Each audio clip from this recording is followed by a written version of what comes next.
Hi, my name's Tom. I'm a journalist at the Fintech Times. Today we're here with Seamless TV in Saudi Arabia, and I'm joined with Matt. Matt, how are you? I'm great, thanks. So Matt, could you just give the audience a bit of an introduction into who you are, your position, and Paymentology, and what they're all about? My name's Matt Bruton. I'm the Global Head of Advisory Services for Paymentology.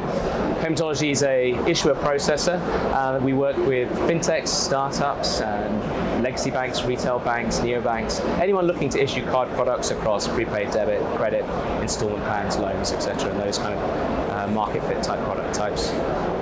My role is twofold. It's firstly looking after all of the pre-sales and engineering activities, so looking at product market fit with clients, and also looking for gaps, looking where we can actually monetize new products and solve problems for our customers. Also inwardly, I'm helping advise on where we should be taking our product roadmap and any partnerships that we should be looking at. Fantastic. Well, thank you for the introduction. So obviously we're edging closer towards the end of day 2 at Seamless Saudi Arabia now. How have you found the event so far, and what have you been looking to achieve while you've been here? It's been really good. This is our second Seamless in KSA, and it's great to see that it's growing. The whole market here is really starting to bubble up, which is very exciting for us. I mean, we're in 60 markets around the world, so we get to see how different areas are approaching digital payments. And for us, right now, Saudi is going through the whole Vision 2030 process of trying to target that new digital infrastructure, and it's great to be here. The event's been very good. We've had a wide range of customers talk to us about their problems, what they're looking for, and there's quite a lot of collaboration as well between partners that we've met up with. Fantastic. And something we've heard so much, whether it be from exhibitors or speakers on stage, is all about the Saudi Vision 2030. What can you tell us about how Paymentology has aligned itself with the Vision 2030? Yeah, so the vision of creating that new digital infrastructure, which for us is very much focused around the payment rails, we have actually invested quite a lot in making sure that we can service this. Saudi Arabia has on-soil data requirements, so we've actually set up in OCI, Oracle Cloud, our entire instance to service this market. So everything there, we can now work with multi-tenant customers, single instance tenant customers as well, and our goal is to really enable as many people as possible to be able to utilize our service as part of a much greater product suite that they're probably taking to market. Make it very easy. Everything API driven, allow people to iterate and test out new product fit, and then come back and adapt that. So by the time we get to 2030, hopefully we should see lots of penetration of new fintech products, and hopefully Paymentology will be the backbone of much of it. Yeah, hopefully. So if we just roll it back a little bit to what we've seen in the past 5 to 10 years, in your experience, and Paymentology's experience, what have you seen regarding the sort of payment space? How has that evolved specifically in the Kingdom of Saudi Arabia, as I said, in the last sort of 5 to 10 years? Yeah, well, I think payments in general have been going in a direction of removing friction. You go back probably 10 years, most of us were still using chip and pin, and in certain other parts of the world, certainly in Asia and the US, heavily reliant on signature as well. That, by and large, I think in most markets, people have now accepted it has gone away.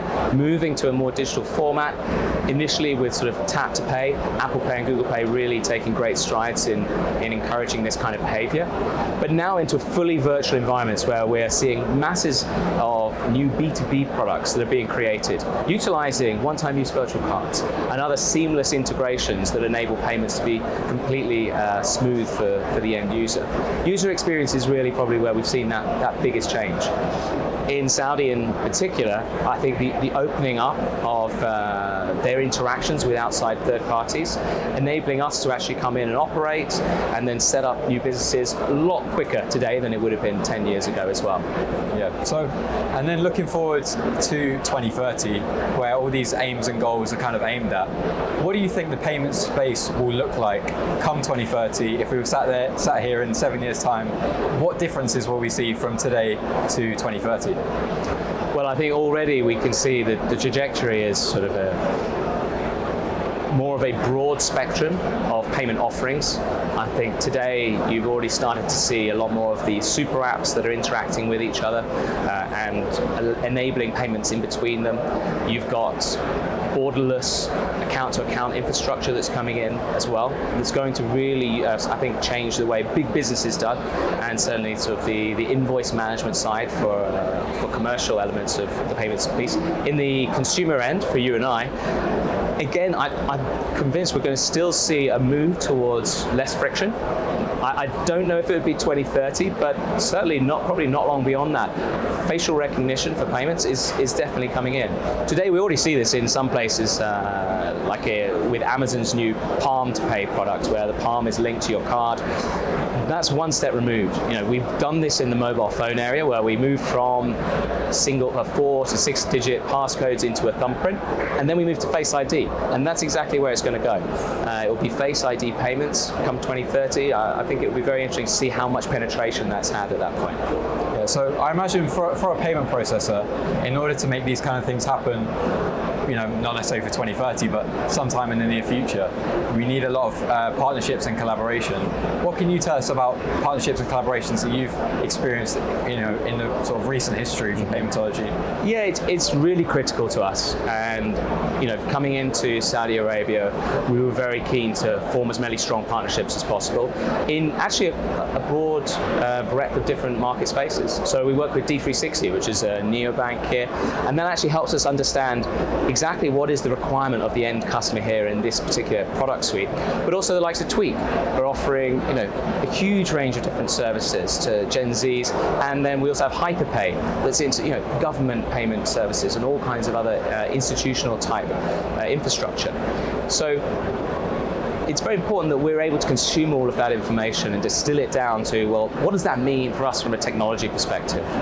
And having continuous dialogue with our clients and partners enables us to sort of look ahead and work out what we're going to need from an infrastructure perspective, from a product perspective, and making sure that also we're making the sensible decisions on how we build things, ensuring we build things to be flexible. We've seen lots of changes from a regulatory perspective here, which has been very interesting and made life easier for Paymentology, maybe difficult for others, but also that's going to continue to happen. The next 5 years we're going to see lots of regulatory change, I'm sure, and we need to be flexible enough to cater for that. Yeah, you touched a little bit on regulation and the regulatory space.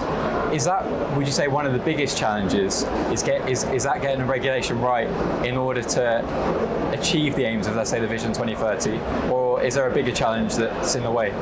The regulations that we've seen here in Saudi Arabia, whilst on the face of it might look quite strict, are actually probably just one step ahead of what we're seeing regulators and central banks look at in multiple markets, whether that's the EU or other individual countries around the world, where data on soil is very, very important. They don't want to be processing any payment information specifically outside of that region. Actually, for Paymentology, this is a real sweet spot for us. The way we've architected our platform enables us to deploy an entire instance of the platform in market, in any cloud environment as required, in a matter of weeks. So where a bank might previously have been actually processing from Dubai or somewhere in Europe or the US, when that regulatory change comes in and says now everything has to happen on soil, we can be there and supporting it in a very, very short time frame. And for us, entering KSA was therefore a straightforward process of treating it just like we would any other regulatory change that requires us to put a dedicated instance in. So for us, it's quite forward thinking, we actually think, in terms of ensuring that our platform's ready for this. We're in 60 different markets around the world, so we have constant regulatory change going on, and managing it is definitely a challenge, but and that's why we have a special team for that. But we're always thinking about these things when we're designing our product roadmaps or looking at how we create new market fit as well. Fantastic. So finally, could you sum up what Paymentology's innovations could mean for the future of whether it be banks, fintechs, or financial institutions? Yeah, we're really looking to make it easier than ever for the end customer to control their financial life. Whether that's through being able to switch the account that your card is attached to, or being able to spin up one-time use virtual cards so that you can be spending a vendor that you only want to have specific controls on, or in a family environment where you want to give cards to children or other family members that have specific controls and requirements around them, but are all enabled and provisioned through a mobile app. I really believe that your bank should know you, or your financial service provider should know you better than anyone else. They see all your payments in, you see your payments out, and there's a trick that's being missed at the moment around being able to offer the right services off the back of that. And as consumers demand more for these services and financial institutions and fintechs start to offer them, our goal is to be that provider of data that enables our customers to then do that.